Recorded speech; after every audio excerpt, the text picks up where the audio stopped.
ইউক্রেনে যুদ্ধের অবসান এবং রাশিয়া ও ইউক্রেনের মধ্যে শান্তি সংলাপ শুরু করার জন্য ইউক্রেন বিষয়ক বিশেষ দূত নিয়োগ দেওয়ার সিদ্ধান্ত নিয়েছে যুক্তরাষ্ট্রের প্রেসিডেন্ট নির্বাচনে জয়ী ডোনাল্ড ট্রাম্প। বৃহস্পতিবার মার্কিন টিভি চ্যানেল ফক্স নিউজকে দেয়া এক সাক্ষাৎকারে তথ্য জানিয়েছেন তিনি। সাক্ষাৎকারে ট্রাম্প বলেন, আপনারা শীঘ্রই ইউক্রেন বিষয়ক একজন জ্যেষ্ঠ বিশেষ দূতকে দেখতে পাবেন, এমন একজন যার উপর আমরা আস্থা রাখতে পারি। তার মূল দায়িত্ব হবে এই যুদ্ধের একটি সমাধান খোঁজা এবং উভয় পক্ষকে শান্তি সংলাপের টেবিলে নিয়ে আসা।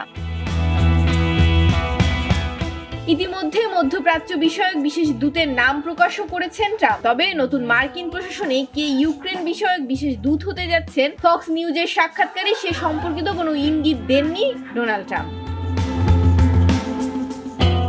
ক্রিমিয়া উপদ্বীপকে রুশ ভূখণ্ড হিসেবে স্বীকৃতি প্রদান না করা এবং যুক্তরাষ্ট্রের নেতৃত্বাধীন সামরিক জোট ন্যাটোর সদস্য পদের জন্য তদবিরের জেরে কয়েক বছর টানাপোড়েনের পর গত 2022 সালের 24 ফেব্রুয়ারি ইউক্রেনে সামরিক অভিযান শুরু করে রুশ বাহিনী, যা এখনো চলছে। প্রেসিডেন্ট পুতিন নিজে এই অভিযানের নির্দেশ দিয়েছিলেন। এই অভিযানে গত প্রায় 3 বছরে উভয় পক্ষের হাজার হাজার সামরিক বেসামরিক মানুষ নিহত হয়েছেন।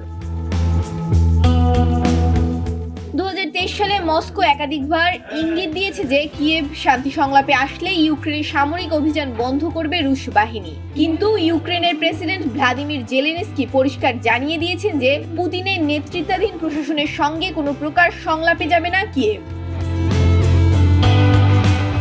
এদিকে ইউক্রেনে যখন অভিযান শুরু করে রুশ বাহিনী, সে সময় যুক্তরাষ্ট্রের প্রেসিডেন্ট ছিলেন ডেমোক্রেটিক পার্টির নেতা জো বাইডেন। রাশিয়া ইউক্রেন যুদ্ধ বাঁধার পর বাইডেন প্রশাসন দ্ব্যর্থহীনভাবে ইউক্রেনের সমর্থনে দাঁড়িয়ে যায় এবং রাশিয়ার বিরুদ্ধে শত শত নিষেধাজ্ঞা জারির পাশাপাশি ইউক্রেনে কোটি কোটি ডলার সহায়তা প্রদান করতে থাকে। তবে ডোনাল্ড ট্রাম্প শুরু থেকেই এই যুদ্ধে ওয়াশিংটনের অর্থ সহায়তা নিয়ে কঠোর সমালোচনা করে আসছেন। সেই সঙ্গে একাধিকবার তিনি বলেছেন যে তিনি প্রেসিডেন্ট হলে 24 ঘন্টার মধ্যে যুদ্ধ থামিয়ে দেবেন। ফক্স নিউজকে ট্রাম্প জানান, গত সপ্তাহে জেলেনস্কির সঙ্গে টেলিফোনে কথা বলেছেন তিনি। শীঘ্রই রাশিয়ার প্রেসিডেন্ট পুতিনের সঙ্গে একটি বিস্তৃত বৈঠকের ইচ্ছেও রয়েছে তার।